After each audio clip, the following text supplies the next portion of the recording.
लगा, इससे पहला सेशन लगा तो हर बार असेंबली का आप धरना करना है।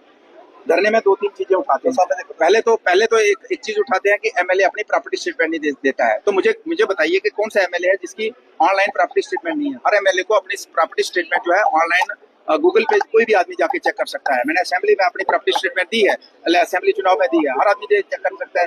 तो एक इशू बनाना, बिना मतलब का इशू बनाना। दूसरा, आप कहते हैं कि एमएलए ने हवाला के पैसे से इलेक्शन जीता है तो उसको साबित करना पड़ेगा। मैंने असेंबली के अंदर कहा कि इसको साबित करना पड़ेगा, नहीं तो मैं घसीटूंगा कोर्ट में।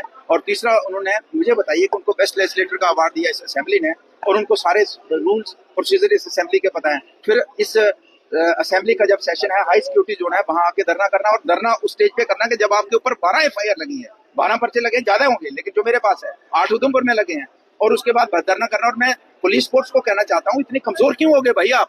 मैं डीजी साहब को कहना चाहता हूँ, आपकी पुलिस इतनी बैकफुट पे क्यों आ गई है? एक गरीब आदमी के ऊपर पर्चा लगता है, आप उसकी माँ को उठा लेते हो, उसके बाप को उठा लेते हो, उसके बच्चे को उठा लेते हो, उसके परिवार के लोगों को उठा लेते हो। एक आदमी के ऊपर 96 में पहला पर्चा लगा, आज तक लगातार पर्चे हैं। ना तो वो कोर्ट से बेल करवाता है, ना वो कोर्ट में स्टे करता है, और उसको आप खुले घूमने की आजादी देती हो, जहां मर्जी धरना। उसी थाने में पर्चा लगा, उसी थाने में प्रोटेस्ट कर रहा है। तो क्या फिर कानून दो नजर से नहीं चलता है? गरीब आदमी के लिए कानून अलग है और जो गुंडागर्दी करेगा उसके लिए अलग कानून है। तो इसलिए हमने स्पीकर साहब को कहा कि इस तरीके से जो आदमी कानून की पूरी धज्जियां उड़ाता हो, उससे पहले तो आप ये साबित करके, ये मैसेज देके कि वो मेंटली रिटार्डेड आदमी है, उससे वो बेस्ट लेजिस्लेटर का अवार्ड वापस लीजिए, ताकि जिन लोगों को मिला है उनकी भी मिट्टी मिलीत ना हो, और जिनको आने वाले समय में वो भी हिमिलेट ना हो कि बेस्ट लेजिस्लेटर का अवार्ड तो पागल लोगों को मिलता है। स्पीकर साहब के नोटिस में आपने ये बात आई, उनकी तरफ से क्या एश्योरेंस?